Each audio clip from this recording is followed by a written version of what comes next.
ಪ್ರತಿದಿನವೂ ಸಂಜೆ ಅವನು ವಿಶ್ವನಾಥ ಮಂದಿರದಲ್ಲಿ ಧ್ಯಾನ ಜಪ ಮುಗಿಸಿದ ಮೇಲೆ ಗಂಗಾ ತಟದಲ್ಲಿ ಇಳಿದು ಅದರ ತಡಿಯಲ್ಲಿ ನಡೆದು ಹಾಗೆಯೇ ಎಡಕ್ಕೆ ಮೂರ್ನಾಲ್ಕು ಫರ್ಲಾಂಗ್ ಸಾಗಿ ಎಡಗಡೆಯ ಎತ್ತರದ ಮೆಟ್ಟಿಲುಗಳನ್ನು ದಾಪುಗಾಲಿಗಳಿಂದ ಕ್ರಮಿಸಿ ಆನಂದಿದ ಚಿಮ್ಮಿ ಸಾಗುತ್ತಿದ್ದ ಬಿಂದು ಮಾಧವನ ದೇವಸ್ಥಾನಕ್ಕೆ. ಇಂದು ಕಂಡೆನು ಕಾಶೀಪುರವ, ಇಂದು ಕಂಡೆನು ಕಾಶೀಪುರವ, ಚೆಲ್ವ ಬಿಂದು ಮಾಧವನ ಮಂದಿರವ, ಚೆಲ್ವ ಬಿಂದು ಮಾಧವನ ಮಂದಿರವ ಎಂದು ಅಮ್ಮ ಪ್ರತಿದಿನವೂ ಮೊಸರು ಕಡಿಯುವಾಗ ಹಾಡುತ್ತಿದ್ದ ಹಾಡು ಕೇಳುತ್ತಲೇ ಬೆಳೆದವನಿಗೆ ಬಿಂದು ಮಾಧವನ್ ಆ ಆನಂದದ ಅನುಭೂತಿ ಉಂಟಾಗಿ ಮೊದಲ ದಿನವೇ ರೋಮಾಂಚನಗೊಂಡು ದೇವಸ್ಥಾನದಲ್ಲಿ ಕಣ್ಣೀರು ಸುರಿಸಿ ಪ್ರಜ್ಞಾಶೂನ್ಯನಾಗಿ ಬಿಟ್ಟಿದ್ದ.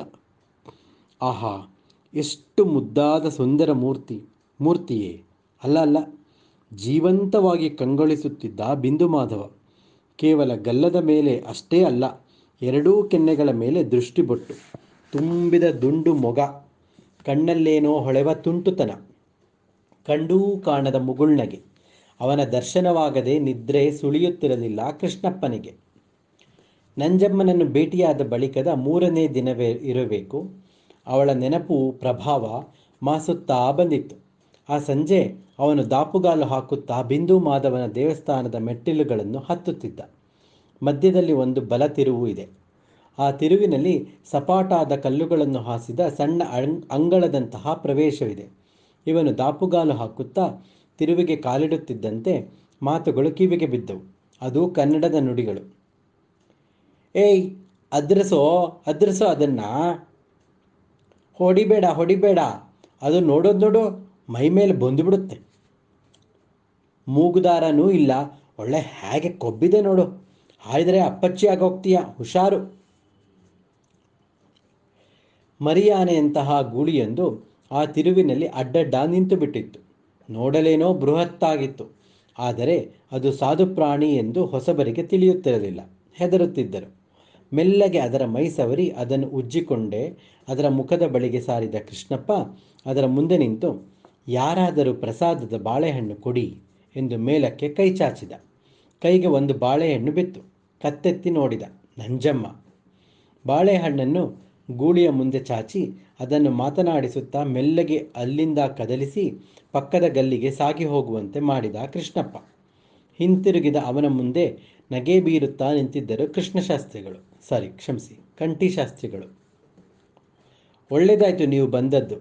ಅದರ ಭೈರವಾಕಾರ ನೋಡಿ ಹೆದರಿಬಿಟ್ಟಿದ್ವಿ. ನಮಗೆ ಇಲ್ಲಿ ಭಾಷೆ ಬೇರೆ ಬರೋಲ್ಲ, ದೂರ ದೇಶ. ಅದು ಹಾಯ್ದೋ ಒದ್ದೋ ಫಜೀತಿ ಆಗಿಬಿಟ್ರೆ ಕಷ್ಟ ನೋಡಿ. ಅದಕ್ಕೆ ದೂರ ನಿಂತು ಗದರಿಸ್ತಿದ್ವಿ. ಪರವಾಗಿಲ್ಲ ಬಿಡಿ, ನಿಮ್ಮ ಸ್ಥಾನದಲ್ಲಿ ಯಾರೇ ಇದ್ದರೂ ಹಾಗೆ ಮಾಡ್ತಾರೆ. ಮತ್ತು ನಾನು ಕಾಶಿಯಲ್ಲಿ ತುಂಬ ದಿನದಿಂದ ಇರೋದ್ರಿಂದ ಇವುಗಳ ಪರಿಚಯನೂ ಆಗಿಬಿಟ್ಟಿದೆ ನೋಡಿ ಎಂದು ನಕ್ಕ ಕೃಷ್ಣಪ್ಪ. ಕಾಶಿಯಲ್ಲಿ ತುಂಬ ದಿನದಿಂದ ಇದ್ದೀರಾ? ಏನು ಅಧ್ಯಯನಕ್ಕೆ ಬಂದಿದ್ದೀರೋ?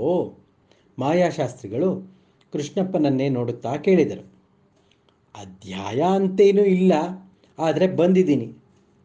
ಹಾಗಂತ ಒಂದಿಷ್ಟು ಶಾಸ್ತ್ರ ಗ್ರಂಥಗಳನ್ನು ಗುರುಗಳ ಸಹಾಯದಿಂದ ಅಭ್ಯಾಸ ಮಾಡ್ತಿದ್ದೀನಿ. ಧ್ಯಾನ ಜಪ ಹೆಚ್ಚು ಮಾಡ್ತೀನಿ. ಮಾತು ಮುಂದುವರೆಯುವಷ್ಟರಲ್ಲಿ ಬಲವಾದ ಗಾಳಿ ಬೀಸಿ ಕೃಷ್ಣಪ್ಪನ ಉತ್ತಿರೆಯ ಹಾರಿ ಹೋಯಿತು.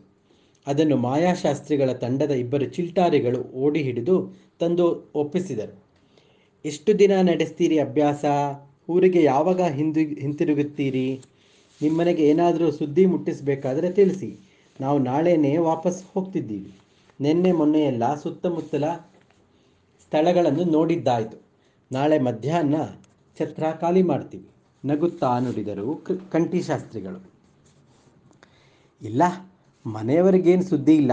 ಇಲ್ಲಿ ಸಾಧನೆ ಸಾಕು ಅನಿಸಿದಾಗ ನಾನೇ ಹೊರಟು ಬರ್ತೇನೆ. ಮತ್ತೆ ಸಿಗೋಣ, ನಮಸ್ಕಾರ. ಮಾಯಾಶಾಸ್ತ್ರಿಗಳೇ ಕಂಠಿ ಜೋಯಿಸರಿಗೆ ಕಾಲಿಗೆ ಮಣಿದು ನಮಸ್ಕರಿಸಿದ ಕೃಷ್ಣಪ್ಪ. ಅಯ್ಯೋ ಇವೆಲ್ಲ ಬೇಡಪ್ಪ ಎಂದರು ಕಂಠಿಶಾಸ್ತ್ರಿಗಳು ಚಿಲ್ಟೆಗಳಿಗೆ. ನೋಡ್ರೋ, ಕಲಿತ್ಕೊಳ್ರೋ ಎಂದು ಕಣ್ಣಲ್ಲೇ ಹೇಳಿದರು. 1 ನಿಮಿಷ ಇರಿ ಎಂದ ಮಾಯಾಶಾಸ್ತ್ರಿಗಳು ನಂಜು, ಒಂದಿಷ್ಟು ಪ್ರಸಾದದ ಹಣ್ಣುಗಳನ್ನು ಕೊಡಮ್ಮ ಇವರಿಗೆ ಎಂದರು.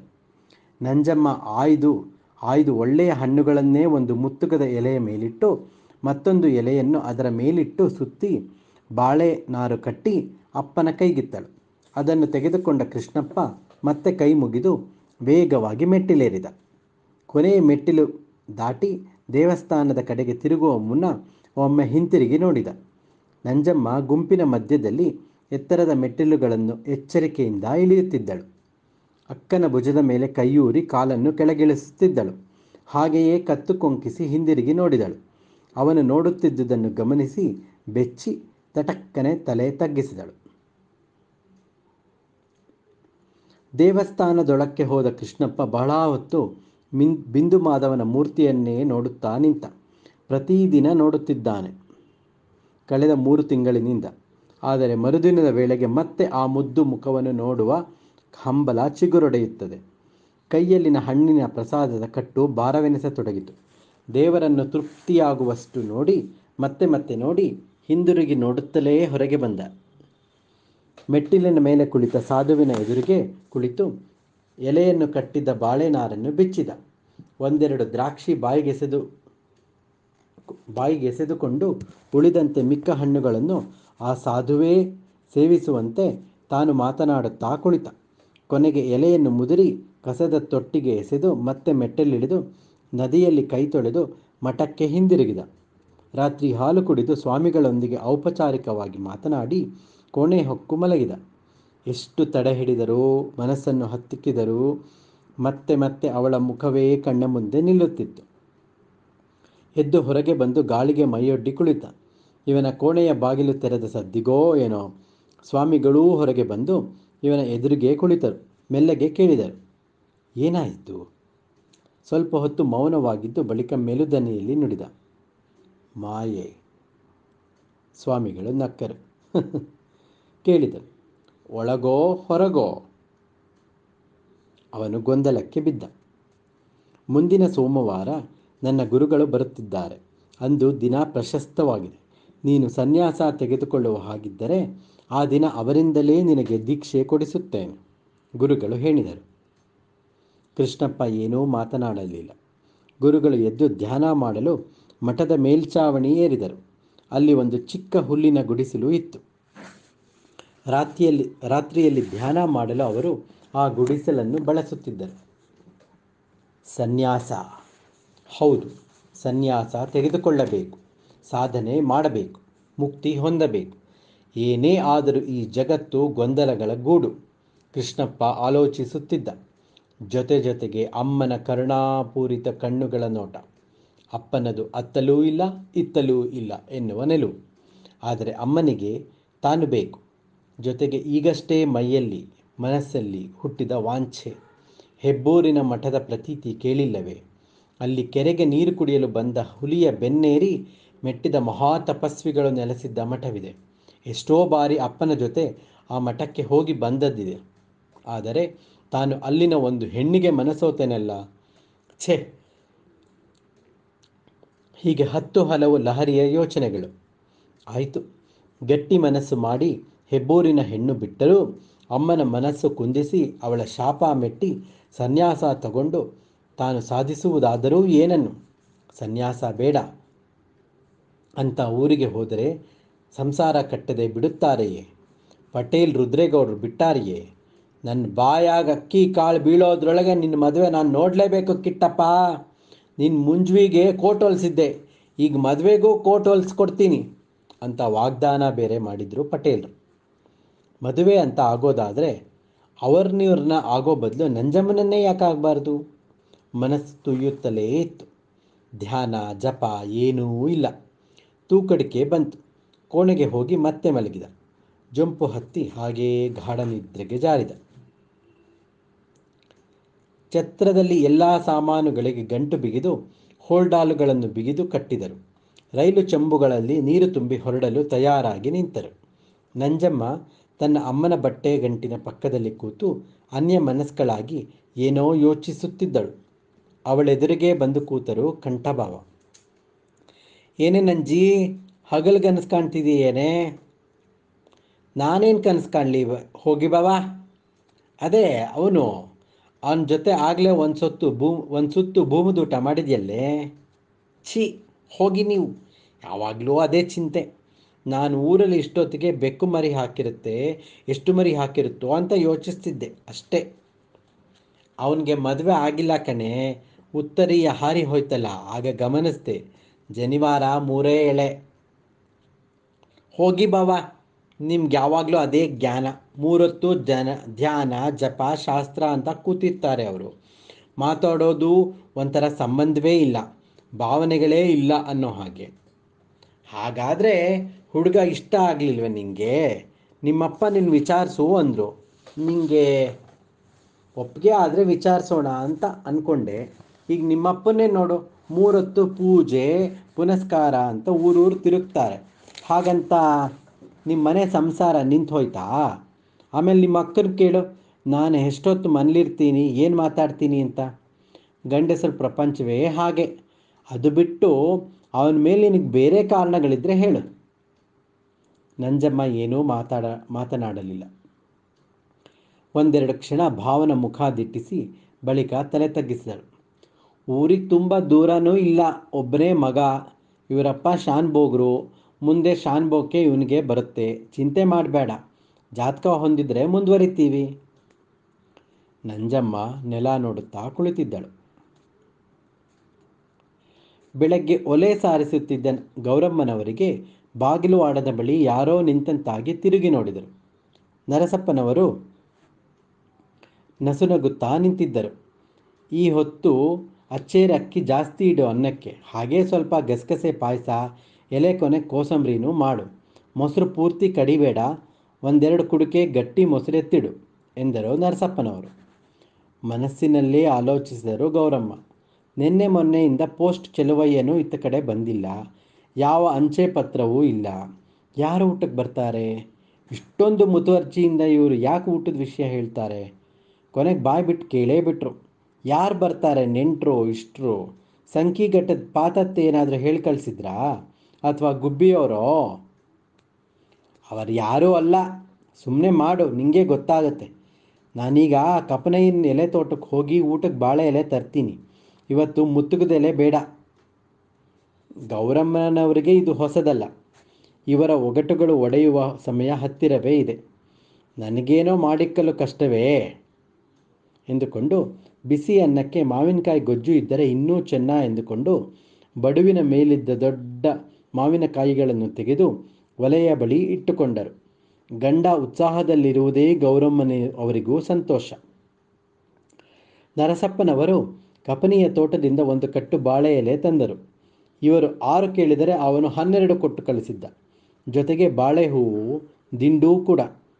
ಆದರೆ ಅವತ್ತು ಬಾಳೆಯ ಯಾವ ವ್ಯಂಜನವೂ ಬೇಡ ಎಂಬುದನ್ನು ಗೌರಮ್ಮನವರಿಗೆ ಯಾರೂ ಹೇಳಿಕೊಡಬೇಕಿಲ್ಲ. ಅವೆಲ್ಲ ಬಡುವನ್ನು ಸೇರಿದವು. ನರಸಪ್ಪನವರು ಸ್ನಾನ ಮಾಡಿ ಪೂಜೆ ಮುಗಿಸಿ ರೊಟ್ಟಿ ತಿಂದು ಜಗಲಿಯ ಮೇಲೆ ಜೈಮಿನಿ ಭಾರತ ಓದುತ್ತಾ ಕುಳಿತಿದ್ದರು. 2 ಗಂಟೆಯಾಗಿರಬಹುದು. ಪೋಸ್ಟ್ ಚೆಲುವಯ್ಯ ಅಂಗಳದ ತಡಿಕೆಯ ಬಳಿ ನಿಂತು ಸ್ವಾಮೇ ಕೂಗಿದ. ಏನು ಚೆಲುವಯ್ಯ? ನೋಡಿ, ಇವರು ಯಾರೋ ನಿಮ್ಮ ಮನೆ ಕೇಳಿದ್ರು. ನಾನು ಸೀನಪ್ಪನ ಹಳ್ಳಿಗೆ ಪೋಸ್ಟ್ ತರಕ್ಕೆ ಹೋಗಿದ್ನಲ್ಲ, ಅಲ್ಲಿಂದಲೇ ಜೊತೆಗೆ ಹಾಕ್ಕೊಂಡು ಬಂದೆ. ನರಸಪ್ಪನವರು ಕತ್ತೆತ್ತಿ ದಿಟ್ಟಿ ಹಾಯಿಸಿದರು. ಕಚ್ಚೆ ಪಂಚೆ ಅಂಗಿ ಪೇಟ ಧರಿಸಿದ 2 ಮಧ್ಯ ವಯಸ್ಸಿನ ಗಂಡಸರು, ಜೊತೆಗೆ ಒಬ್ಬರು ಹೆಂಗಸು, ಒಂದು ಚಿಲ್ಟೆ ಹುಡುಗ ತಡಿಕೆಯ ಬಳಿ ನಿಂತಿದ್ದರು. ಬನ್ನಿ ಬನ್ನಿ, ಏಕೆ ಅಲ್ಲೇ ನಿಂತ್ರಿ? ನರಸಪ್ಪನವರು ಎದ್ದು ಅವರನ್ನು ಬರಮಾಡಿಕೊಂಡರು. ನಾನು ಬತ್ತೀನಿ ಸ್ವಾಮಿ, ಇನ್ನು ಸಾನೇ ಕಾಜ್ಗ ಕೊಡೋದದೆ ಎನ್ನುತ್ತಾ ಚೆಲುವಯ್ಯ ಪೋಸ್ಟ್ ಚೀಲವನ್ನು ಹೆಗಲಿಗೇರಿಸಿ ಹೊರಟ. ಪೋಸ್ಟ್ ಬರುವ ಹೊತ್ತಿಗೆ ಬಸ್ ಇರಲಿಲ್ಲ. ಊರಿಗೆ ಬರುತ್ತಿದ್ದ ಅಂಚೆಯ ಚೀಲವನ್ನು ಲಕ್ಷ್ಮೀ ನರಸಿಂಹ ಮೋಟಾರಿನವನು ಸೀನಪ್ಪನ ಹಳ್ಳಿಯಲ್ಲಿ ಎಸೆದು ಹೋಗಿರುತ್ತಿದ್ದ. ಚೆಲುವಯ್ಯ ಅಲ್ಲಿಗೆ ದಿನವೂ ನಡೆದು ಹೋಗಿ ಸುತ್ತ ಹತ್ತೂರಿನ ಪತ್ರಗಳನ್ನು ಹೊತ್ತು ತಂದು ಬಟವಾಡೆ ಮಾಡುತ್ತಿದ್ದ. ಹೀಗಾಗಿ ಚೆಲುವಯ್ಯ ಪೋಸ್ಟ್ ಚೆಲುವಯ್ಯ ಎಂದೇ ಪ್ರಸಿದ್ಧಿ.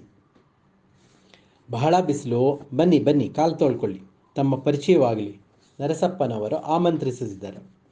ಅಂಗಳದ ಕೊಳಗದಲ್ಲಿದ್ದ ನೀರನ್ನು ತಾಮ್ರದ ಬೋಸಿಯಲ್ಲಿ ಮೊಗೆದು ಕಾಲು ತೊಳೆದುಕೊಂಡರು. ಜಗಲಿಯ ಮೇಲೆ ಕುಳಿತ ಬಳಿಕ ಅಪರಿಚಿತರಲ್ಲಿ ಮಧ್ಯವಯಸ್ಸಿನವರು ಗಂಟಲು ಸರಿ ಮಾಡಿಕೊಂಡು, ನಾನು ಕಂಠಿಶಾಸ್ತ್ರಿ, ಪೂರ್ತಿ ಹೆಸರು ನೀಲಕಂಠ ಶಾಸ್ತ್ರಿ, ಮೂಲ ಸ್ಥಳ ಮಾಯಸಂದ್ರ. ಇವರು ನನಗೆ ಹೆಣ್ಣು ಕೊಟ್ಟ ಮಾವ ಮಾಯಾಶಾಸ್ತ್ರಿ ಅಂತ, ಹೆಬ್ಬೂರಿನವರು. ಇವರು ನಮ್ಮತ್ತೆ ಮಹಾಲಕ್ಷ್ಮಮ್ಮ. ಈ ಚಿಲ್ಟೆ ಜೊತೆಗೆ ಬಂದ, ಶಾಸ್ತ್ರಕ್ಕೆ 4 ಜನ ಆಗಬೇಕಲ್ಲ ಅಂತ. ಈಗ 2ನೇ ಫಾರಂ ಓದ್ತಿದ್ದಾನೆ ಇವರು ಮೊಮ್ಮಗ, ಅಂದರೆ ಮಗನ ಮಗ. ಬಹಳ ಸಂತೋಷ. ಇಷ್ಟು ದೂರ ಬಂದಿದ್ದೀರಿ, ಕುಡಿಯೋಕೆ ಏನು ಕೊಡೋಣ? ಪಾನ್ಕ, ಕಾಫಿ? ಸ್ವಲ್ಪ ದನಿವಾರಿಸ್ಕೊಳ್ಳಿ, ಆನಂತರ ಊಟಕ್ಕೆ ಎಲೆ ಹಾಕಿಸ್ತೀನಿ. ಗೌರಿ, ಗೌರಿ, ಗಟ್ಟಿಯಾಗಿ ಕೂಗಿದರು ನರಸಪ್ಪನವರು. ಅಡುಗೆ ಎಲ್ಲ ಮುಗಿಸಿ ಊಟಕ್ಕೆ ಎಲೆಗಳನ್ನು ತೊಳೆದಿಟ್ಟು ಸಿದ್ಧಪಡಿಸಿದ್ದ ಗೌರಮ್ಮನವರು ಬಾಗಿಲು ದಾಟುತ್ತಲೇ ಬಂದ ಅತಿಥಿಗಳನ್ನೆಲ್ಲ ಕೈ ಮುಗಿದರು. ನೋಡು, ಇವರೆಲ್ಲ ಹೆಬ್ಬೂರಿನಿಂದ ಬಂದಿದ್ದಾರೆ, ಅವರಿಗೆಲ್ಲ ಕಾಫಿನೋ ಪಾನ್ಕಾನೋ ಮಾಡು, ಆಮೇಲೆ ಅವ್ರನ್ನ ಬೇಕಾದರೆ ಒಳಗೆ ಕರ್ಕೊಂಡು ಹೋಗು. ನಾವು ಗಂಡಸರು ಇಲ್ಲೇ ಮಾತಾಡ್ತಿರ್ತೀವಿ. ನಮಗೆಲ್ಲ ಕಾಫಿ ಆಗಲಿ, ಗುಂಡನಿಗೆ ಮಜ್ಜಿಗೆಯೋ ಪಾನಕವೋ ಆಗುತ್ತೆ, ಮಾಯಾಶಾಸ್ತ್ರಿಗಳು ಹೇಳಿದರು. ಮಾಯಾಶಾಸ್ತ್ರಿಗಳ ಹೆಂಡತಿ ಮಹಾಲಕ್ಷ್ಮಮ್ಮ ಗೌರಮ್ಮನ ಹಿಂದೆ ನಡೆದರು. ಅವರ ಹಿಂದೆ ಸೆರಗು ಹಿಡಿದು ಗುಂಡನು ಹೋದ. ಅಪರೂಪಕ್ಕೆ ನಮ್ಮನೆಗೆ ಅತಿಥಿಗಳು ಬರೋದು. ಊರಲ್ಲೆಲ್ಲ ನಮ್ಮದೊಂದೇ ಬ್ರಾಹ್ಮಣರ ಮನೆ. ದೇವಸ್ಥಾನದ ಅರ್ಚಕರೊಬ್ಬರು ಇದ್ದಾರೆ, ಅವರು ಇಲ್ಲಿಗೆ ಸೇರಿಯೂ ಸೇರದಂತೆ ಇದ್ದಾರೆ. ಇರಲಿ, ತಾವುಗಳು ಬಂದ ಕಾರಣವೇನೋ ಗೊತ್ತಾಗಲಿಲ್ಲ. ಸುತ್ತೂರಿನವರು ನನ್ನ ಹತ್ತಿರ ಬರುವುದು ಕಂದಾಯದ ವಿಷಯಕ್ಕೆ, ಜಮೀನು ಅಳಿಸೋಕ್ಕೆ, ಇಲ್ಲ ಏನಾದರೂ ತಡೆ ಕಟ್ಟು ಇದ್ದರೆ ತೆಗೆಸೋಕ್ಕೆ, ಅಥವಾ ಯಾವುದಾದರೂ ವಿಶೇಷ ಕಾರಣಕ್ಕೆ. ನನ್ನ ಹೆಸರು ನರಸಪ್ಪ, ಈ ಊರಿನ ಶಾನ್ಭೋಗ, ನರಸಪ್ಪನವರು ಹೇಳಿದರು. ನರಸಪ್ಪನವರು ತೂಗಿ ಮಾತನಾಡಿದರೂ ಮಾತು ನೇರವಾಗಿತ್ತು. ಕಂಠಿಶಾಸ್ತ್ರಿಗಳು ಮೆಲ್ಲಗೆ ಮಾತು ಆರಂಭಿಸಿದರು. ನಮಗೆ ಜಮೀನು ಗಿಮೀನು ಆಸ್ತಿ ಏನೂ ಇಲ್ಲ. ಹೆಬ್ಬೂರಿನ ಹತ್ರ ಇವರದೊಂದು 4 ಎಕರೆ ಗದ್ದೆ, 2 ಎಕರೆ ಹೊಲ ಇದೆ ಅಷ್ಟೇ. ಮನೆ ಮಟ್ಟಿಗೆ ಬೆಳ್ಕೋತಾರೆ, ಉಣ್ಣೋ ಕೂಡೋಕ್ಕೆ ಆಗುತ್ತೆ. ಇವರಿಗೆ ಒಬ್ಬ ಮಗ, 2 ಹೆಣ್ಣುಮಕ್ಕಳು. ಮಗನಿಗೆ ಮದುವೆ ಆಗಿದೆ, ಪಕ್ಕದ ನಿಡುವರಲಿನ ಹೆಣ್ಣು. ದೊಡ್ಡ ಮಗಳು ಲಕ್ಷ್ಮಿಯನ್ನು ನಾನು ಮದುವೆ ಮಾಡ್ಕೊಂಡಿದ್ದೇನೆ. 2ನೇವಳು ಇನ್ನೇನು ಮೈನೆರೆಯೋಕೆ ಬಂದಿದ್ದಾಳೆ, ನಂಜಮ್ಮ ಅಂತ ಹೆಸರು. ಬಂಗಾರದಂಥ ಹುಡುಗಿ. ಆದಷ್ಟು ಬೇಗ ಅವಳು ವಿವಾಹ ಮಾಡಬೇಕು ಅಂತ ನಮ್ಮ ಆಸೆ. ನಿಮಗೊಬ್ಬ ಮಗ ಇದ್ದಾನೆ ಅಂತ ತಿಳಿಯಿತು, ಕನ್ಯಾಸೆರೆ ಬಿಡಿಸಿ ಪುಣ್ಯ ಕಟ್ಕೊಳ್ಳಿ. ಜೇಬಿನಿಂದ ಜಾತಕ ತೆಗೆದು ಮುಂದಿಟ್ಟು ಮಾಯಾಶಾಸ್ತ್ರಿಗಳು ಕೈ ಮುಗಿದರು. 1-2 ನಿಮಿಷ ಬಿಟ್ಟು ನರಸಪ್ಪನವರು ಮಾತನಾಡುವ ವೇಳೆಗೆ ಎಲ್ಲರ ಕೈಗೂ ಕಾಫಿ ಲೋಟ ಬಂತು. ಮಗ ಇರುವುದು ನಿಜ, ಅವನಿಗೆ ಮದುವೆ ಮಾಡುವ ಯೋಚನೆಯೂ ಇದೆ. ಅವನೀಗ ಊರಲ್ಲಿಲ್ಲ, ಅವನನ್ನು ಕೇಳಬೇಕು. ಜೊತೆಗೆ ಜಾತಕ ಕೂಡಿ ಬರುತ್ತದೆಯೋ ನೋಡಬೇಕು. ನನ್ನ ಮಗ ಮೈಸೂರು ಪೇಟೆಯಲ್ಲೇ ಓದಿದರೂ ಮನಸ್ಸು ಮಾತ್ರ ಪೇಟೆಯದಲ್ಲ. ಜೊತೆಗೆ ಅವನಿಗೆ ಲೋಕದ ಆಕರ್ಷಣೆ ಕಡಿಮೆಯೇ. ಊರಲ್ಲಿ ನಮ್ಮದು ಒಂಟಿ ಮನೆ, ಕಷ್ಟ ಸುಖಕ್ಕೆ ಹತ್ತಿರದಲ್ಲಿ ಯಾರೂ ಇಲ್ಲ. ಎಲ್ಲ ಯೋಚನೆ ಮಾಡೇ ಬಂದಿದ್ದೀವಿ ಸ್ವಾಮಿ. ಮುದುಗೆರೆ ಶಾನ್ಭೋಗ ಲಕ್ಷ್ಮೀ ನರಸಿಂಹಯ್ಯ ಒಂದು ರೀತಿಯಲ್ಲಿ ನಮಗೆ ದೂರದ ಸಂಬಂಧಿ. ಅವನು ನಮಗೆ ನಿಮ್ಮೂರಿನ ವಿಚಾರ ಎಲ್ಲ ಹೇಳಿದ್ದಾನೆ, ಹುಡುಗನ ಬಗ್ಗೆಯೂ ಹೇಳಿದ್ದಾನೆ. ಮುಗುಳ್ನಕ್ಕರು ನರಸಪ್ಪನವರು. ಎಲ್ಲ ತಿಳ್ಕೊಂಡೇ ಬಂದಿದ್ದೀರಿ, ಒಳ್ಳೆಯದು. ನೀವು ಬಂದ ಗಳಿಗೆನೂ ಚೆನ್ನಾಗಿದೆ. ನಾನು ಮನೆಯಾಕೆ ಜೊತೆನೂ ಮಾತನಾಡಿ ಜಾತಕ ನೋಡಿ ತಿಳಿಸ್ತೀನಿ. ಮಗನು ಊರಿಗೆ ಬರಲಿ. ಆಗಬಹುದು, ನಾವೇ ಬರ್ತೀವಿ 1 ವಾರ ಬಿಟ್ಟು. ಮಗ ಊರಿಗೆ ಬರಲಿ, ಬಂದ ಮೇಲೆ ಅವನ ಹತ್ರ ಮಾತಾಡಿ ಮುದುಗೆರೆ ಲಕ್ಷ್ಮೀ ನರಸಿಂಹಯ್ಯನಿಗೆ ಹೇಳಿ ಕಳಿಸ್ತೀನಿ.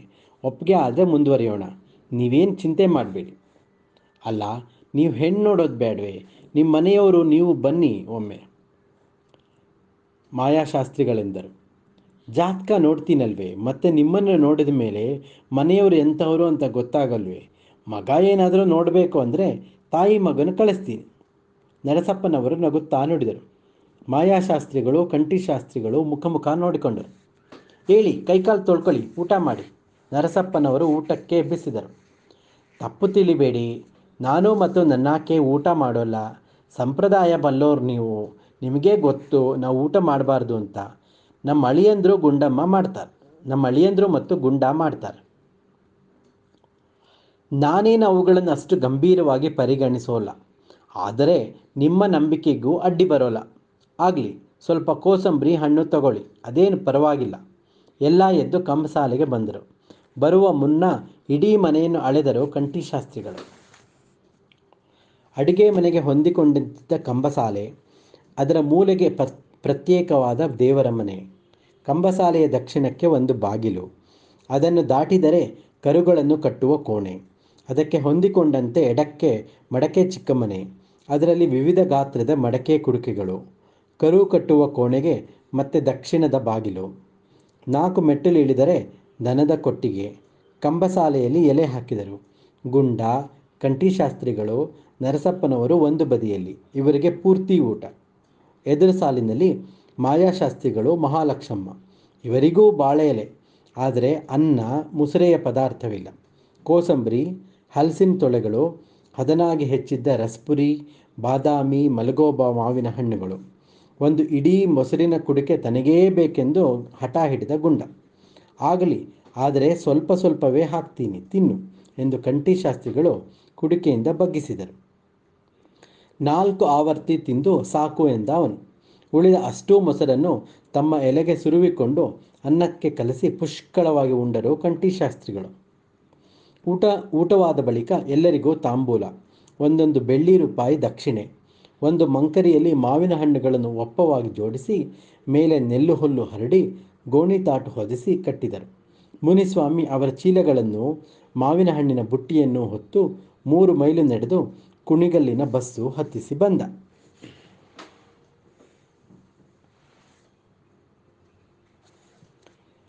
ಅಂದು ಬೆಳಗ್ಗೆ ವಿಶ್ವನಾಥನ ಸನ್ನಿಧಿಯಿಂದ ಬೇಗ ಹಿಂದಿರುಗಿದ ಕೃಷ್ಣಪ್ಪ.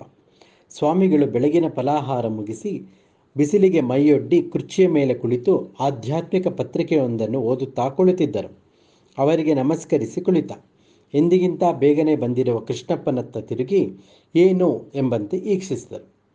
ನಾನು ನಾಡಿದ್ದು ಊರಿಗೆ ಹೊರಡುತ್ತೇನೆ ಎಂದ ತಲೆ ತಗ್ಗಿಸಿ. ಅವರು ಅವನ ಮುಖವನ್ನೇ ದಿಟ್ಟಿಸಿ ಮುಗುಳ್ನಕ್ಕರು. ಆಯಿತು, ಹೋಗಿ ಬಾ.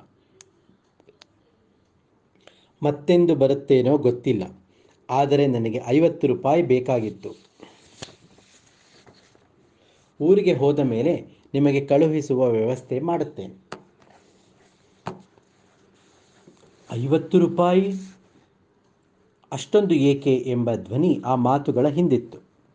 ಕೃಷ್ಣಪ್ಪ ಉತ್ತರಿಸಲಿಲ್ಲ. ಅರಗಳಿಗೆ ಬಿಟ್ಟು ಸ್ವಾಮಿಗಳು, ಆಯ್ತು, ಕೊಡ್ತೇನೆ. ಹಿಂದಿರುಗಿಸುವ ವಿಚಾರದಲ್ಲಿ ಹೆಚ್ಚು ಚಿಂತೆ ಬೇಡ. ನಿಮ್ಮ ತಂದೆಯವರು ಇಲ್ಲಿನ ಕೆಲವು ಮಠಗಳಿಗೆ ವರ್ಷಕ್ಕೊಮ್ಮೆ ದುಡ್ಡು ಕಳಿಸುತ್ತಾರೆ. ಈ ಮಠಕ್ಕೂ ಬರುತ್ತದೆ. ಆಯಿತು, ಈ ವರ್ಷ ಆ 50 ರೂಪಾಯಿಗಳನ್ನೂ ಸೇರಿಸಿ ಕಳಿಸಲು ಹೇಳುತ್ತೇನೆ ಎಂದ ಕೃಷ್ಣಪ್ಪ. 2 ದಿನ ಕಾಶಿಯ ತುಂಬೆಲ್ಲ ಓಡಾಡಿದ. ಘಟ್ಟಗಳ ಎಲ್ಲ ಮಠ ಅಖಾಡಗಳಿಗೂ ಹೋಗಿ ಬಂದ. ವಿಚಿತ್ರ ಅಯೋಮಯ ಭಾವದಲ್ಲಿ ದಿನಗಳನ್ನು ಕಳೆದ. ಕಾಶಿಯನ್ನು ಬಿಟ್ಟು ಹೊರಡುವ ದುಃಖ ಒಂದು ಕಡೆ, ಅಮ್ಮನ ಕಳಕಳಿಯ ಮುಖದ ಸೆಳೆತ ಇನ್ನೊಂದೆಡೆ. ಕೊನೆಗೂ ದುಗುಡ ಗೊಂದಲಗಳ ಸಮೇತ ಕೃಷ್ಣಪ್ಪನನ್ನು ಹೊತ್ತ ರೈಲು ಮೈಸೂರಿನತ್ತ ಹೊರಟಿತು. ಅವನು ಬರುವುದು ಅನಿರೀಕ್ಷಿತವೇ ಆಗಿತ್ತು. ಹೆಚ್ಚು ಸರಂಜಾಮು ಇರಲಿಲ್ಲ. ಸಲೀಸಾಗಿ ಮಾದಪ್ಪನ ಹಳ್ಳಿಯಿಂದ ಊರಿನತ್ತ ನಡೆದ. ಹೆಗಲಿನಲ್ಲಿ ಎರಡೂ ಬದಿಯಲ್ಲಿ ಜೋಲಾಡುತ್ತ 2 ಚೀಲ, ತಲೆಯ ಮೇಲೊಂದು ಲಪ್ಪಟ್ಟೆ. ಬಸ್ ಇಳಿದಾಗ 3 ಗಂಟೆ, ಊರು ತಲುಪಿದಾಗ 4 ಗಂಟೆ. 3 ಮೈಲಿ ಕಲ್ಲು ಮುಳ್ಳಿನ ಹಾದಿಯನ್ನು ಒಂದೇ ಗಂಟೆಯಲ್ಲಿ ಬೀಸಾಗಿ ನಡೆದಿದ್ದ ಕೃಷ್ಣಪ್ಪ. ನರಸಪ್ಪನವರ ತೋಟಕ್ಕೆ ಹೋಗಿದ್ದರು. ಇವರು ಕೈತೋಟದ ತಡಿಕೆಯನ್ನು ತೆಗೆದು ಅಂಗಳಕ್ಕೆ ಕಾಲಿರಿಸಿದಾಗ ಮುಂಬಾಗಿಲಿನಲ್ಲಿ ಹೂಬತ್ತಿ ಮಾಡುತ್ತಿದ್ದ ಗೌರಮ್ಮನವರು ಕತ್ತೆತ್ತಿ ನೋಡಿದರು. ಕೃಷ್ಣ! ಅವನು ಮುಗುಳ್ನಕ್ಕ. ಚಪ್ಪಲಿ ಬಿಚ್ಚಿ ಅಂಗಳದಲ್ಲಿ ಕೈಕಾಲು ಮುಖ ತೊಳೆದು ಒಳ ನಡೆದ. ಗೌರಮ್ಮನವರು ಹೊಸೆದ ಹೂಬತ್ತಿ, ಹತ್ತಿಯ ಉಂಡೆ, ಬೆರಳದ ಅದ್ದಲು ಇರಿಸಿಕೊಂಡಿದ್ದ ಹಾಲಿನ ಬಟ್ಟಲು ಎಲ್ಲವನ್ನೂ ಮೊರದಲ್ಲಿ ಜೋಡಿಸಿಕೊಂಡು ಒಳ ನಡೆದರು. ಮಗನನ್ನು ಕೇಳಿದರು. ಹೇಗಿದ್ದೀಯಾ ಕೃಷ್ಣ? ಬಡವಾಗಿದ್ದೀಯಲ್ಲೋ? ನಮ್ಮ ನೆನಪಾಯ್ತಲ್ಲ, ಸದ್ಯ ಬಂದಿಯಲ್ಲ. ಮರೆತು ಹೋದ್ರಲ್ವೇ ನೆನಪಾಗೋದು? ನೀನು ಸದಾ ಸ್ಮರಣೆಯಲ್ಲೇ ಇದ್ದೆ, ಮರೆತಿರಲಿಲ್ಲ. ಆ ಕಡೆ ಮೈಸೂರು ದೇಶದಲ್ಲಿ ಸಿಗೋ ಅಂತಹ ಒಳ್ಳೆ ಕಾಫಿ ಸಿಗೋಲ್ಲ. ಈಗ ಸದ್ಯ 1 ಲೋಟ ಬಿಸಿ ಕಾಫಿ ಕೊಡು. ಸ್ನಾನ ಮಾಡಿ ಸಂಧ್ಯಾವಂದನೆ ಮುಗಿಸ್ತೇನೆ. ಒಂಚೂರು ಉಪ್ಪಿಟ್ಟು ಮಾಡು. 1 ವಾರ ಬರೀ ಹಣ್ಣು ತಿಂದಿದ್ದೀನಿ. ಮಠದ ಊಟ ಮಾಡಿ ಮಜಬೂತಾಗಿದ್ದೀನಿ. ಬಡವ ಏನಾಗಿಲ್ಲ, ಗಡವ ಆಗಿದ್ದೀನಿ ಎಂದ. ಬಿಡ್ತು ಅನ್ನು. ನೀನು ಸಣ್ಣಗಾಗಿರೋದು ನಿನ್ನ ಕಣ್ಣಿಗೆ ಕಾಣೋದಿಲ್ಲ. ನಾಳೆ ಸೀಗೆಕಾಯಿ ಬೇಯಿಸ್ತೀನಿ, ಚೆನ್ನಾಗಿ ಎಣ್ಣೆ ಒತ್ತಿ ನೀರು ಹಾಕ್ತೀನಿ. ಶುರುವಾಯಿತು ನಿನ್ನ ಉಪಚಾರ. ಏನಪ್ಪ ಮಾಡೋದು?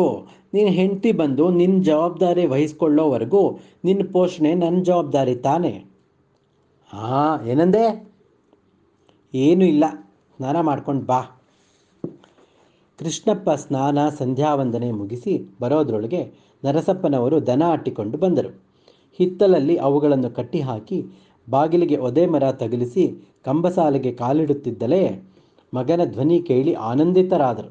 ಅಮ್ಮನೊಂದಿಗೆ ಕುಳಿತಿದ್ದ ಕೃಷ್ಣಪ್ಪನೂ ಎದ್ದು ಅಪ್ಪನಿಗೆ ನಮಸ್ಕರಿಸಿ, ಅಣ್ಣ ಹೇಗಿದ್ದೀರಿ? ಕಾಶಿಯಲ್ಲಿ ಎಲ್ಲ ಅಖಾಡಗಳವರು ನಿಮ್ಮ ನೆನಪಿಟ್ಟುಕೊಂಡಿದ್ದಾರೆ. ನಾನು ನಿಮ್ಮ ಮಗ ಅಂತ ಗೊತ್ತಾದ ತಕ್ಷಣ ಶಿವಾನಂದ ಮಠದಲ್ಲಿ ಕೋಣೆ ಬಿಟ್ಟುಕೊಟ್ರು. ಕಾಶಿ ಬಿಟ್ಟು ಬರಕ್ಕೇ ಮನಸ್ಸಾಗಲಿಲ್ಲ ಅಣ್ಣ. ಕರ್ಮ ಕರೆಯೋದೇ ಹೀಗೆ ಕೃಷ್ಣ. ನಿನ್ನ ಅಂತರಂಗಕ್ಕೆ ಗೊತ್ತು ನೀನು ಅಲ್ಲಿಗೆ ಸೇರಿದವನು ಅಂತ. ಆದರೆ ಬುದ್ಧಿ ನಿನ್ನ ಕಾಲನ್ನು ಊರಿನ ಕಡೆ ತಿರುಗಿಸುತ್ತೆ. ಯೋಚನೆ ಮಾಡಬೇಡ, ಕಾಲಾಂತರದಲ್ಲಿ ಎಲ್ಲ ಸರಿ ಹೋಗುತ್ತೆ. ಸಮಯ ಬಂದಾಗ ನಿನಗೇ ತಿಳಿಯುತ್ತೆ. ಸ್ವಾಮಿಗಳು ಯಾವ ಶಾಸ್ತ್ರ ಬೋಧಿಸಿದರು? ಯಾವ ಮಂತ್ರ ಕಲಿತೆ? ದಿನ ಎಷ್ಟು ಹೊತ್ತು ಧ್ಯಾನ ಜಪ ಮಾಡ್ತಿದ್ದೆ? ಸಾಕು ನಿಲ್ಲಿಸಿ ನೀವು ಅಪ್ಪ ಮಗ ವೇದ ಅಂತ ಮಾತಾಡೋದನ್ನ. ಬಿಸಿಯಾಗಿ ಉಪ್ಪಿಟ್ಟು ಮಾಡಿದ್ದೀನಿ, ನೀವು ಕೈಕಾಲು ತೊಳೆದುಕೊಂಡು ಬನ್ನಿ. ಗೌರಮ್ಮನವರ ಹುಸಿ ಗದರಿಕೆ. ಮುತ್ತುಗದ ಎಲೆ ಮೇಲೆ ಬಿಸಿಯಾಗಿ ಹಬೆಯಾಡುತ್ತಿದ್ದ ಉಪ್ಪಿಟ್ಟು, ಮೇಲೆ ಧಾರಾಳವಾಗಿ ತುಪ್ಪ. ಒಂದೊಬ್ಬೆ ತುಪ್ಪದಲ್ಲಿ ತಿಂದ ಮೇಲೆ ಇನ್ನೊಂದು ಸುತ್ತು ಚಟ್ನಿ ಪುಡಿಯ ಜೊತೆಗೆ. ಈಗ ಮತ್ತೆ ಮಾತು ಆರಂಭ. ಈಗ ಒಂದು 15 ವರ್ಷದ ಕೆಳಗೆ ಊರಲ್ಲಿ 3-4 ಜನ ಸತ್ತೋದ್ರಂತೆ. ಬಸ್ನಲ್ಲಿ ಬರ್ತಾ ದೊಡ್ಡಟ್ಟಿ ಚಂದ್ರ ಹೇಳ್ದ. ಸಾಯ್ತಾನೆ ಇರ್ತಾರೆ ಜನ, ಹುಟ್ಟಿದ ಮೇಲೆ ಸಾಯಲೇಬೇಕಲ್ಲ. ಅದಲ್ಲಪ್ಪ, ಸತ್ತೋರು ಒಟ್ಟೊಟ್ಟಿಗೆ ಸತ್ತರು. ಅದು ನಿಮ್ಮಪ್ಪನ ಮೇಲೆ ಹಾಗೆ ಸಾಧಿಸಿದವರು. ಅವರು ನಿಮ್ಮಪ್ಪನ ಮಾಟಕ್ಕೆ ಬಲಿಯಾದರು. ಅದಕ್ಕೆ ನಿಮ್ಮಪ್ಪನ ಕರೆಸಿ ಪಂಚಾಯತ್ಗೆ ಕೂಡ ಮಾಡಿದ್ರು ಅಂದ. ಈಗ ಆ ಮಾತೆಲ್ಲ ಯಾಕೆ? ಸುಮ್ಮನೆ ತಿನ್ನಿ, ಉಪ್ಪಿಟ್ಟು ಆರೋಗುತ್ತೆ, ಅವರೆಂದರು. ಅವರಿವರ ಮಾತು ಕೇಳಿ ಅವನು ತಪ್ಪು ತಿಳಿಯೋದು ಬೇಡ, ನಾನೇ ಎಲ್ಲ ಹೇಳ್ತೀನಿ ಎಂದ ನರಸಪ್ಪನವರು ಹಿಂದೆ ನಡೆದಿದ್ದನ್ನೆಲ್ಲ ಸಂಕ್ಷಿಪ್ತವಾಗಿ ಹೇಳಿದರು. ಅದಕ್ಕೆ ನಾನು ನಿಮ್ಮಮ್ಮ ನಿನ್ನನ್ನು ಹತ್ರ ಎಲ್ಲೋ ಓದಕ್ಕೆ ಬಿಡದೆ ಮೈಸೂರಿಗೆ ಕಳಿಸಿದ್ದು. ದ್ವೇಷ ಅನ್ನೋದು ಕೆಟ್ಟದ್ದು, ಅದು ವಿಷಕ್ಕಿಂತ ಕೆಟ್ಟದ್ದು. ನೀನು ಓದಿ ಹಿಂದಿರುಗಿ ಬಂದೆ, ಮೈಸೂರಲ್ಲೇ ನಿನಗೆ ಕೆಲಸ ಆಗೋದು. ಮೈಸೂರಲ್ಲೇನು ದ್ವೇಷ ಕಡಿಮೆ ಅಂದ್ಕೊಂಡಿದೀಯ ಅಣ್ಣ? ನಮಗೆ ಪಾಠ ಮಾಡೋ ಮೇಷ್ಟ್ರುಗಳಲ್ಲಿ ಜಾತಿ ರಾಜಕೀಯ, ವಿಶ್ವವಿದ್ಯಾಲಯದ ಕುಲಪತಿಗೆ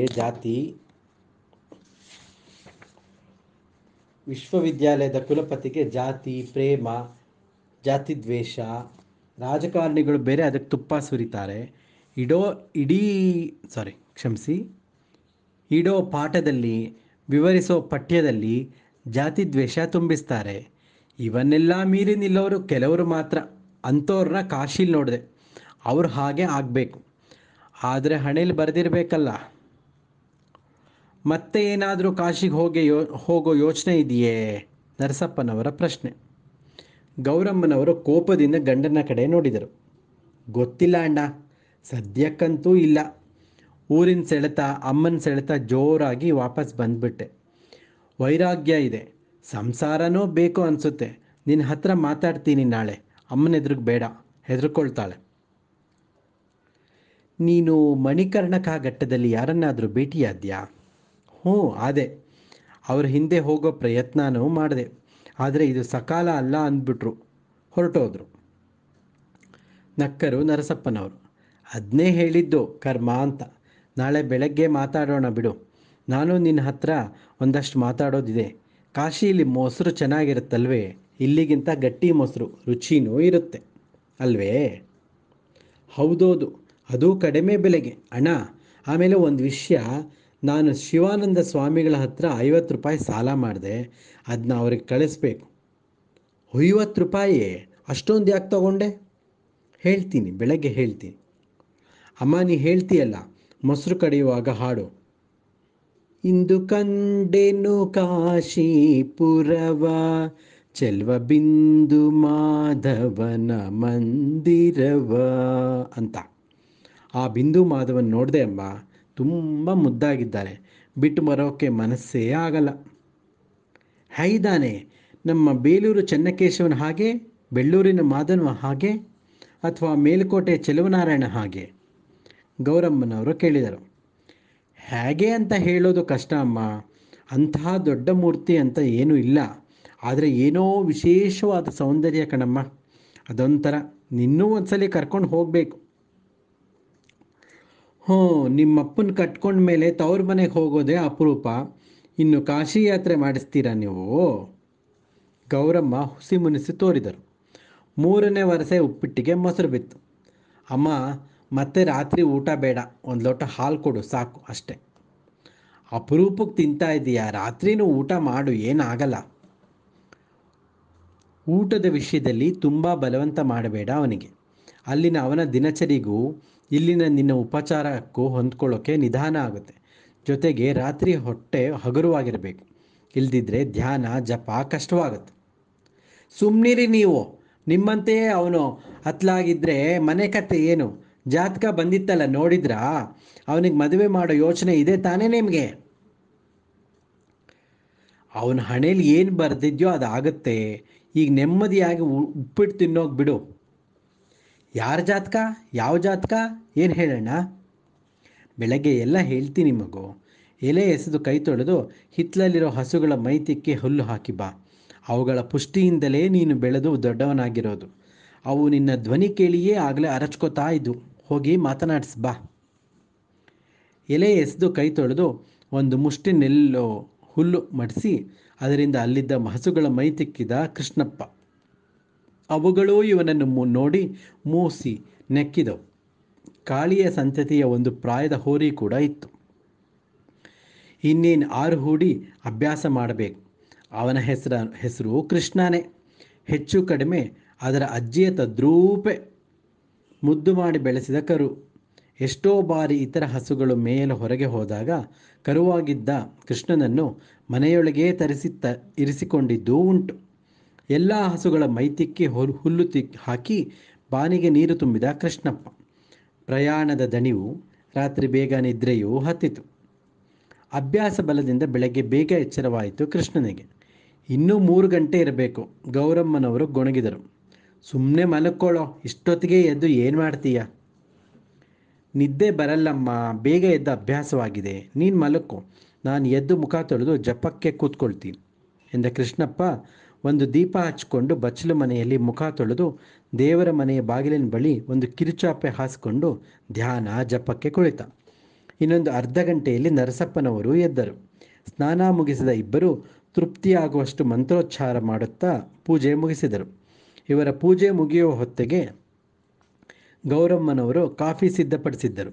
ಕಾಫಿ ಕುಡಿದ ಬಳಿಕ ಜಗಲಿಯ ಮೇಲೆ ಕೂತರು ಅಪ್ಪ ಮಗ. ಅಣ್ಣ, ನಾನು 50 ರೂಪಾಯಿ ಇಸ್ಕೊಂಡನಲ್ಲ, ಅದರಲ್ಲಿ ನಿನಗೊಂದು ರೇಷ್ಮೆ ಮುಕ್ಟ, ಅಮ್ಮನಿಗೊಂದು ರೇಷ್ಮೆ ಸೀರೆ, ಇನ್ನೊಂದು ರೇಷ್ಮೆ ಸೀರೆ ತಂದೆ. ಹೌದಾ? ಗೌರಿ, ಗೌರಿ, ಲೇ,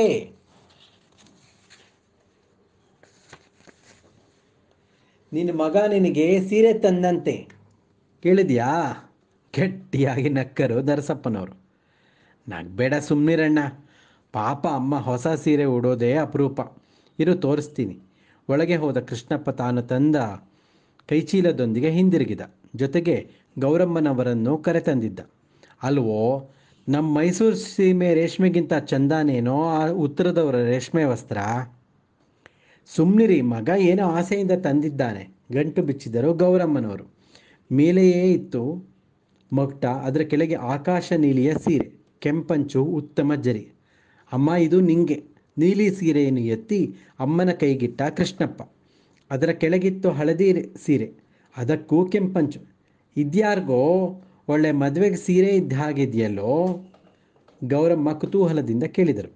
ನರಸಪ್ಪನವರು ಆಶ್ಚರ್ಯದಿಂದ ನೋಡುತ್ತಿದ್ದರು. ಕೃಷ್ಣಪ್ಪ ತಲೆ ತಗ್ಗಿಸಿದ. ಅಮ್ಮ, ಅದು ಯಾರಿಗೆ ಏಕೆ ಅಂತ ನನಗೂ ಗೊತ್ತಿಲ್ಲ. ಅಂಗಡೀಲಿ ಅದನ್ನು ತಗೊಳ್ಬೇಕು ಅನ್ನಿಸ್ತಿತ್ತು, ತಗೊಂಡೆ. ನಿಂಗಿಷ್ಟ ಆದರೆ ನೀನೇ ಇಟ್ಕೊ. ಅವನ ಮುಖವನ್ನೇ ದಿಟ್ಟಿಸುತ್ತಿದ್ದ ನರಸಪ್ಪನವರು ಮುಗುಳ್ನಕ್ಕರು. ನೀನು ಹೇಳ್ತಾ ಇರೋದು ಅರ್ಧ ಸತ್ಯ. ನೀನು ಸೀರೆ ತಗೊಳ್ಳೋಕೆ ಹೋದಾಗ ನಿನ್ನ ಮನಸ್ಸಿನಲ್ಲಿ ಒಂದು ಹೆಣ್ಣಿತ್ತು. ಬೆಚ್ಚಿದ ಕೃಷ್ಣಪ್ಪ. ಅಣ್ಣ, ನಿನಗೆ ಹೇಗೆ ತಿಳಿತೋ? ತಿಳಿಯುತ್ತೆ, ಎಲ್ಲ ತಿಳಿಯುತ್ತೆ. ಅಂತೂ ನಿನಗೆ ಸಂಸಾರದ ವಾಂಛೆ ಮೂಡಿದೆಯಲ್ವೇ? ಹೌದು. ಆಯಿತು. ಈಗ ಒಂದಷ್ಟು ಜನಕ್ಕೆ ಹೇಳಬೇಕು. ನಿನಗೆ ಲಗತ್ತಾದ ಹೆಣ್ಣು ಜಾತಕ ಬಂದರೆ ಮುಹೂರ್ತ ನೋಡಿ ಮದುವೆ ಮಾಡೋದೇ, ನಗುತ್ತಾ ಹೇಳಿದರು ಗೌರಮ್ಮ. ಆದರೂ ಅಣ್ಣ, ನನಗಿನ್ನೂ ಗೊಂದಲನೂ ಇಲ್ಲ, ಎಂಥದ್ದು ಇಲ್ಲ. ಈಗ ನಿಮ್ಮಪ್ಪ ಇಲ್ವೇ? ತೋಟ ಮನೆ ದನನೂ ನೋಡ್ತಾರೆ, ಜೊತೆಗೆ ಪೂಜೆ ದೇವಿ ಮಂತ್ರ ಸಾಧನೆ ಎಲ್ಲ ಮಾಡ್ತಾರೆ. ಗೌರಮ್ಮನವರು ನುಡಿದರು. ಹಾಗಲ್ಲಮ್ಮ, ಮನಸ್ಸಿಲ್ಲದ ಮನಸ್ಸಿನಿಂದ ಸಂಸಾರ ಮಾಡೋಕ್ಕೆ ಹೋದರೆ ಆ ಹುಡುಗಿ ನೊಂದ್ಕೊಳ್ಳಲ್ವೇ? ಸಂಸಾರ ಅಂದರೆ ಗಂಡ ಹೆಂಡತಿ ಸದಾ ಒಟ್ಟಿಗೆ ಅಂಟ್ಕೊಂಡೇ ಇರೋದು ಅನ್ಕೋಬೇಡ. ದೇಹದ ಸಂಬಂಧ ಮಿತಿಗೆ ಒಳಪಟ್ಟಿದ್ದು. ಮಾನಸಿಕ ಸಾಹಚರ್ಯ, ಭಾವನಾತ್ಮಕ ಒತ್ತಾಸೆಯೇ ನಿಜವಾದ ದಾಂಪತ್ಯ. ಧೈರ್ಯವಾಗಿ ಮದುವೆ ಮಾಡ್ಕೊ, ಆಗಬೇಕಾದ್ದೆಲ್ಲ ಸಕಾಲಕ್ಕೆ ಆಗುತ್ತೆ ಎಂದರು ನರಸಪ್ಪನವರು. ಜಾತಕಗಳು ಬರಲಿ, ಬೇಗ ನೋಡಿ ಒಂದು ಗೊತ್ತು ಮಾಡಿಬಿಡಿ. ಮೊನ್ನೆ ಬಂದಿದ್ದ ಜಾತಕ ನೋಡಿದ್ರಾ? ಹಾಂ, ನೋಡಿದೆ, ಹೊಂದಿಕೆ ಆಗುತ್ತೆ. ಯಾರಣ್ಣ? ಯಾವಾಗ ಬಂದಿದ್ರು? ಯಾವ ಜಾತಕ? ಕೃಷ್ಣಪ್ಪ ಒಂದೇ ಉಸಿರಿಗೆ ಕೇಳ್ದ. ಓ, ಅದು ಈ ಕಡೆ ಹೆಬ್ಬೂರಿಂದ ಯಾರೋ ಮಾಯಾಶಾಸ್ತ್ರಿಗಳಂತೆ ದಂಪತಿಗಳು. ಅವರ ಅಳಿಯಂದ್ರು ಜೊತೆಗೆ ಒಬ್ಬ ಹುಡುಗನೂ ಬಂದಿದ್ದ. ಹೆಬ್ಬೂರೇ? ಕನ್ಯೆ ಹೆಸರೇನು? ಮಂಜಮ್ಮನೋ ನಂಜಮ್ಮನೋ? ಹಾಂ, ನಂಜಮ್ಮ ಇರಬೇಕು. ನಂಜಮ್ಮನೇ? ಬೆಚ್ಚಿಬಿದ್ದ ಕೃಷ್ಣಪ್ಪ. ಯಾಕೋ ಗಾಬರಿ ಆಗ್ತೀಯಾ? ಗೌರಮ್ಮನವರು ಕೇಳಿದರು. ನಾನು ಅವಳನ್ನು ನೋಡಿದ್ದೀನಿ. ಎಲ್ಲಿ ನೋಡಿದ್ಯೋ? ಹೆಬ್ಬೂರಿಗೆ ಹೋಗಿ ಬಂದ್ಯಾ? ಇಲ್ಲಮ್ಮ, ಕಾಶಿಲೇ ನೋಡಿದ್ದೆ. ಸಂಕ್ಷಿಪ್ತವಾಗಿ ನಡೆದುದನ್ನೆಲ್ಲ ಹೇಳಿದ ಕೃಷ್ಣಪ್ಪ. ಸರಿ ಹೋಯ್ತು, ಒಟ್ಟಿಗೆ ಊಟನೂ ಮಾಡಿ ಕೈ ಹಿಡ್ಕೊಂಡು ಊರೆಲ್ಲ ತಿರುಗಿ ಬಂದಿದ್ದೀಯಾ? ಅವರಿಲ್ಲಿ ಮಳ್ರ ಹಾಗೆ ಬಂದು ಜಾತಕ ಕೊಟ್ಟು ಹೋಗಿದ್ದಾರೆ. ಗೌರಮ್ಮ ಅರೆ ಮುನಿಸು ಅರೆ ಹಾಸ್ಯವೆಂಬಂತೆ ಹೇಳಿದರು. ಸುಮ್ಮನಿರು ಗೌರಿ, ಅವನಿದ್ದ ಸಂದರ್ಭ ಹಾಗೆ ಮಾಡಿಸಿದೆ. ಎಲ್ಲ ವಿಧಿ ಬರಹ. ಅಂತೂ ಹೆಣ್ಣು ನೋಡಕ್ಕೆ ಕಾಶಿಗೆ ಹೋಗಿ ಬಂದ ಮಗ. ನರಸಪ್ಪನವರು ಛೇಡಿಸಿದರು. ನಿಮಗಿಷ್ಟ ಇಲ್ಲ ಅಂದರೆ ಬೇಡ, ನಾನು ಮದುವೆ ವಿಷಯ ಮಾತಾಡೂ ಇಲ್ಲ. ಅವ್ರಿಗೇನು ಮಾತೂ ಕೊಟ್ಟಿಲ್ಲ. ಅವಳಲ್ದಿದ್ರೆ ಇನ್ಯಾರಾದ್ರೇನು, ಮಾಡ್ಕೊಳ್ಳೋದು ಅಂತಾದರೆ ಯಾರಾದ್ರೇನು, ನೀವೇ ನೋಡಿ ಮಾಡಿ ಕೋಪಿಸ್ಕೊಂಡ ಕೃಷ್ಣಪ್ಪ. ಅಬ್ಬಬ್ಬಬ್ಬ, ಅವನು ಸಿಟ್ಟು ನೋಡಿ ಇವನಿಗೆ. ಆ ಕನ್ಯೆ ಬೇಡ ಅಂತ ನಾವೆಲ್ಲಂದ್ವಿ. ನಿಮ್ಮಪ್ಪ ಜಾತಕನೂ ಹೊಂದುತ್ತೆ ಅಂದಿದ್ದಾರೆ. ಶಾಸ್ತ್ರಕ್ಕೆ ಹೋಗಿ ಹೆಣ್ಣು ನೋಡ್ಕೊಂಡು ಬರಬೇಕು. ನೀನು ಬಾ, ನಿಮ್ಮಪ್ಪನ್ನೂ ಕರಿ, ಜೊತೆಗೆ ಆ ಮುದುಗೆರೆ ಲಕ್ಷ್ಮೀ ನರಸಿಂಹನೂ ಬರಲಿ. ಬೇಗ ಮಾತುಕತೆ ಮುಗಿಸ್ಬಿಡೋಣ, ಗೌರಮ್ಮನವರು ನುಡಿದರು.